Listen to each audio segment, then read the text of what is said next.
вечер. Вие гледате уште едно ново издание на Еврозум. Во стратегијата за проширување за 2009 година Европската унија побара вклучување во овој процес на граѓанскиот сектор. На ова барање на Европската унија владата одговори со стратегија за развој на граѓанското општество, тешка едно 60 на страници во која се испишани сите најубави желби кои Европската унија сакаше да ги чуе. Но дали ова што е испишано во стратегијата е реалност или уште една обична демагогија? Ова е тема на вечерашното издание на Еврозум во која ќе гледате. И граѓанскиот сектор во Европската стратегија за здрава демократија. Колку македонските невладини организации работат во интерес на граѓаните? Не ги препознават општествените проблеми на граѓаните. Наместо борци за граѓански права, политички полтрони, нема државни пари за организациите кои ги помагаат евроинтегративните процеси. Од владата, на пример, на Македонија не добиваме пари. Како владата ги дели парите предвидени за граѓанскиот сектор? Репортажа од градовите каде делуваат фиктивните здруженија, помогнати од државни пари. Гледајте Еврозум. Според стратегијата за развој на граѓанскиот сектор на владата, невладините се многу битни. Така стои запишано во овој документ. Затоа владата реши да финансира некои од невладините организации. Сашка Целовска тргна по трагата на тие пари и еве каде стигна. За унапредување на спортскиот риболов, организирање јубилеи на културно-уметнички друштва, пари за фестивали, ансамбли, интернет кафеа и слично. Вака владата поделила 15 милиони денари од буџетот за невладиниот сектор, а оние кои земале најмногу лани и годинава котираат високо на владиниот список, како борците за самобитноста со скоро 600.000 денари и Центарот за европски интеграција од Македонски Брод со 400.000.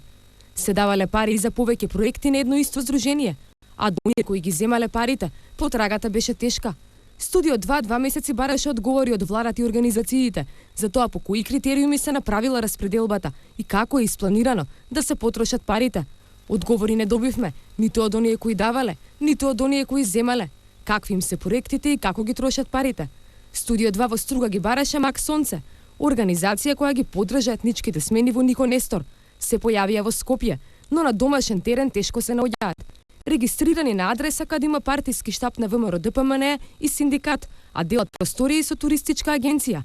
Оваа мала канцеларија е нивниот работен простор, во центар на Струга, а никој од околината не знаеше дека овде имало и невладина, ниту соседите, ниту оние од околните кафеани.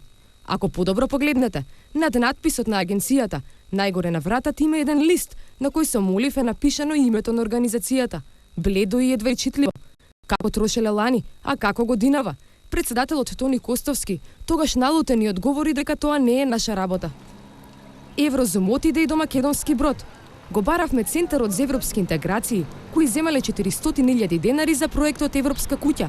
Во град со околу 3.000 жители, никој не можеше да ни помогне да ги најдеме. Колку невладини организации познавате во Македонски Брод? Па да ти кажам, не познавам ни една. Сте слушнале за Центар за европски интеграции од Македонски Брод? Сум слушнал на ниво на Македонија, а за Македонски Брод не. Не знам и кои се, ни пак знам кои луѓе ги водат. Центар за европски интеграции Македонски Брод? Прв пат сега слушаме тоа. Прво време. Заедно само градоначалник, имам и советници, друго ништо за Македонски Брод. Центар за европска организација во Брод немам слушано.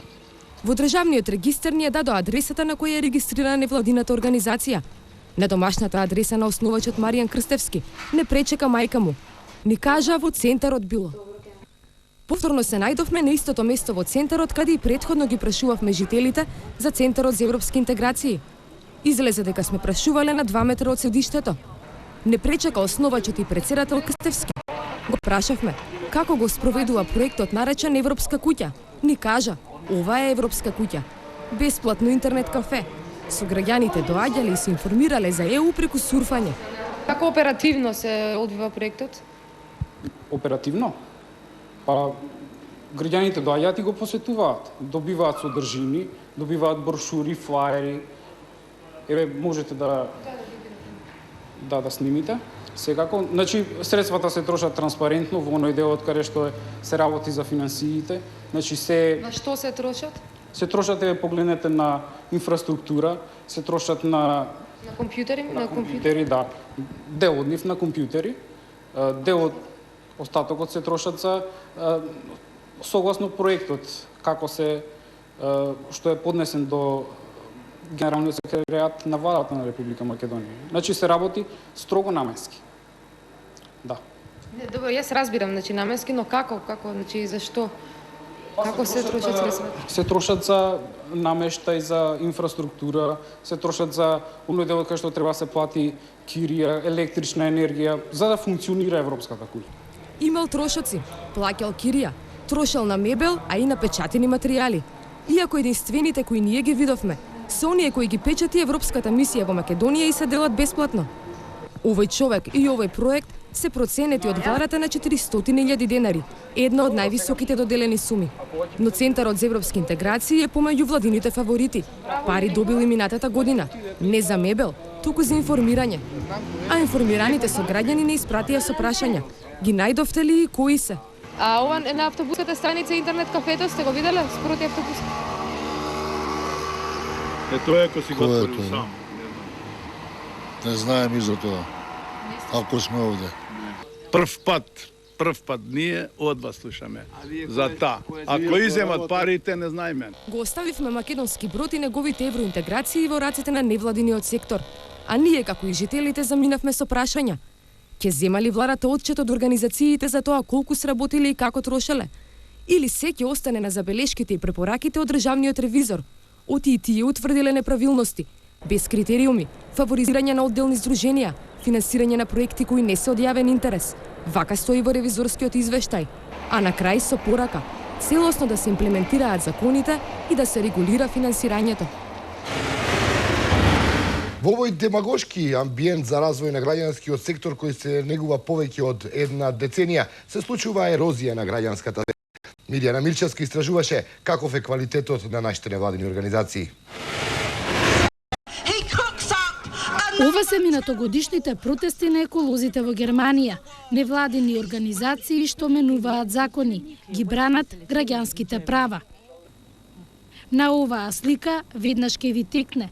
Пред скоро половина година пред рафинеријата Укта, жителите на Миладиновци сами протестираа за здрав воздух и нормален живот на нивните деца. Поддршка им дадоа само еколозите од Велес, ги спои истата мака. Скопските еколошки организации тогаш не дојдоа, телефонски ги контактираа. Ова беше заеднички договор на нив. Им дадете ли поддршка со ваше присуство пред рафинерија, затоа што досега ни една еколошка организација од Скопје не дојде таму? Па, можеме да им дадеме тоа. Не се едноставно и ние како еколошко друштво сме во лоша состојба, немаме никакви финансии, нема заинтересирани луѓе за екологијата, нема кого да ангажираш да оди таму. Истиот став го имам, дека не можам да ви дадам ништо конкретно. А зашто? Па затоа што не го следиме тој случај, многу непрофесионално организација која не го прати тоа, да дава коментари. Несолидарни и затворени, вака ги оценуваат луѓето кои се со години на македонската невладина сцена. Сдруженијата на граѓани претесно разбираат својата мисија и како треба да ги вршат работите, не ги препознаваат општествените проблеми на граѓаните. А што е со оние кои работат и граѓаните ги препознаваат како такви? Хелсиншкиот комитет е една од невладините организации каде често може да се слушнат остри критики кон институциите. Се финансираат од странски фондации. Од владата, например, на Македонија не добиваме пари, меѓутоа не добиваме пари и од странски организации кои се во Македонија, многу ретко. Државни пари не добиле откако постојат. Пари нема и за други активни организации кои барале, но не добиле. А донатори од странство се помалку. Во стратегијата на Европската Унија невладиниот сектор е еден од највлијателните, кои треба да докаже дека Македонија е здрава демократија. Природното решение кое Европската Унија сака да го постигне во овој период е да владата го преземе финансирањето, дури да граѓаните и приватниот сектор со даночни потекнувања, со граѓани на свест бидат стремни да дават повеќе средства. Значи, владата и Европската Унија ќе имат заеднички финансирање во наредните 2 до 3 години кои би требали да ги заменат отсуствата на другите донатори. Не за една, туку за 6000 невладени организации регистрирани во Македонија. Па ги прашавме, ако невладиниот сектор и сега е тивок, што ќе прават кога ќе зависат од државни пари? Сите се кулнат, ќе останеле транспарентни. Ако сакате да имате здрав граѓански сектор, одржлив граѓански сектор, мора владата да помогне. Значи, со помошта владата не влие на тоа како ќе работат, не треба да влие како ќе работат невладините организации. Значи, тој модел функционира на секаде низ светот. Данскиот институт за човекови права, Норвешкиот Хелсиншки комитет, Шведскиот Хелсиншки комитет, тие сите примаат поддршка од нивните влади, меѓутоа тие се независни во својата работа. It's not a problem that the government gives money to civil society. That's what happens in the majority of other states. The issue is that philanthropy from private sector is still insufficiently developed in the country. Овие протести може потсетуваат на оние во Германија. Жестоко се протестираше против продажбата на ЕСМ. Организаторите направија европски протест со балкански намери. Од улица Марина Христова седна во државна фотелја во катастарот.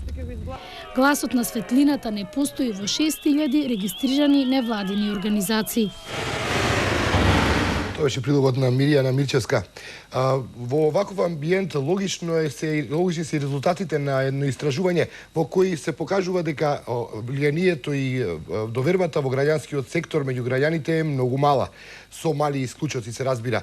Едни од невладините организации кои ги препознава граѓанството се невладината организација Мост, чиј представник и прв човек е вечерва гостин во Еврозум, Дарко Алексов, и Драги Змијанац од невладината организација Медјаши, која се занимава со заштита на правата на децата. Моето прво прашање за двајцата, како вие оценувате ова мала доверба на граѓаните во невладиниот сектор? Алексов. Па добро. Значи, суштинското прашање е зошто се намалува довербата во граѓанскиот сектор. Значи, ако почнеме ретроспективно, согласно истото истражување од 2007 година па навака, можеме да видиме дека тие параметри се намалени за околу 10%. Значи, ако било околу 50% во 2007 година, сега се наоѓаме на некоја ставка во 2008 година од 41%. Тоа значи дека сите овие случаи кои што ги отворивте вие со прилогот во голема мера влијаат на довербата на граѓаните во секторот, посебно така наречените, значи, фантомски невладени организации или оние кои што наменски треба да одработат нешто, а потоа да ги снема од сцената. Уште еден голем проблем е транспарентноста. Значи, транспарентноста во финансирањето на цивилното општество и на сите оние финансии кои што поминуваат низ овој сектор.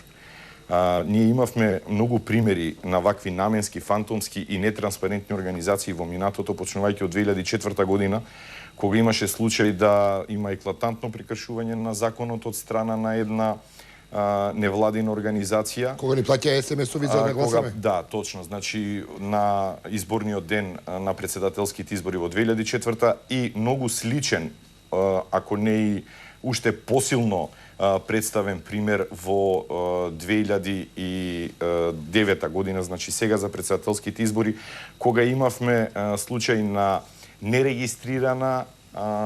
нерегистриран правен субјект кој што се нарекуваше коалиција Излези и гласај и кој што имаше една исклучително добра и скапа кампања во предизборието, а во исто време и го креираше јавното мислење по прашање на квалитетот на изборниот процес и по прашање на излезноста вон сите стандарди и вон сите апликативни методи. Тоа беше невладина организација? Се уште, значи, прашањето е дали е невладина организација, дали е коалиција, каде е регистрирана, каде има своја жиросметка и на крајот од денот, што е уште побитно, кои се нивните донатори, бидејќи покрај нашите инсистирања да се обидеме да дознаеме кои се нивните донатори, што треба, значи, по некој стандард да биде представено на сите оние рекламни материјали кои што ова организација, коалиција или што и да е ги правеше, такво нешто не видов. Се додека немаме автентичен, независен, самостоен, непартиски граѓански сектор, сектор кој е поставен за застапување и лобирање на потребите на граѓаните за кои се формирале, ќе имаме партизиран граѓански сектор кој не само што довербата е намалена, него истражувањето што го направи Институтот за социолошко-политичко правни истражувања вели дека невладините организации, односно граѓанскиот сектор и одредени лидери кои работат во граѓанските организации служат за одредени партиски интереси на одредени структури. Појасно ми како изгледа тоа? Значи, одредена партиска структура, дали е на власт или во опозиција, финансира одредена невладина организација и за по потреба ги активира за одредено прашање кое е засегнато, независно дали е од позиција или од опозиција. Вие можете да забележите дека и на овие избори многу граѓански активисти излегува во изборната кампања, кои јас лично Всушност јас очекував дека тие ќе препознаат моќта на делување во граѓанскиот сектор и дека тука ќе можат да ги наметнат потребите на граѓаните, меѓутоа веројатно чувствуваат дека може да бидат поплодотворни во активирање на некоја партиска структура, веројатно во парламентот или во собранијата на градовите кај што се активирани, можеби ќе успеат повеќе. За крај, дали знаете каде одат тие пари кои владата ги наменува за невладиниот сектор? Еве ние се обидовме да дознаеме за Јас лично 70 до 80% од граѓанските организации кои добијат, тоа се околу 80 на граѓански организации во просек околу 200.000 денари, не ги познавам, со тоа што морам да кажам дека тие се пари на граѓаните и не се согласувам како Дарко, секоја година ќе аплицираме и нека не одбиваат. Значи нашата намера е сите можни извори кои се од граѓаните да ги добијат граѓанските организации кои ги застапуваат интересите. Алексо, дали вие знаете каде одат тие пари? Значи, ако Драги како човек кој што е веќе 17 години во цивилното општество не можеше да препознае 70 до 80% од тие организации кои што добија, тогаш јас би рекол дека не можам да препознам повеќе од 90% од организациите кои што добија средства од овој повик на владата. Меѓутоа, сепак ќе кажам еден многу битен момент, а тоа е дека начинот на кој што се добиваат средствата е само една страна од медалот.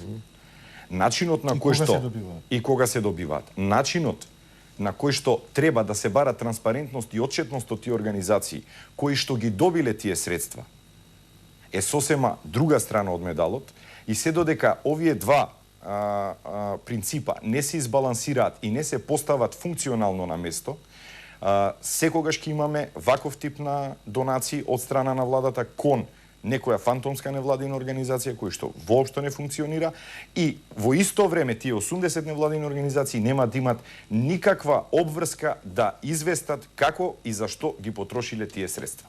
Се додека е така, а така е, илузорно е да разговараме кои се тие невладини и на база на кои критериуми добиле средства. Алексов и Змијана, си благодарам што сте гости во Еврозум. А на тема финансирање, ја прашавме Слажена Тасева од невладината транспарентност, колку во начинот на кој владата ги финансира овие некои невладини организации лежи потенцијал за корупција?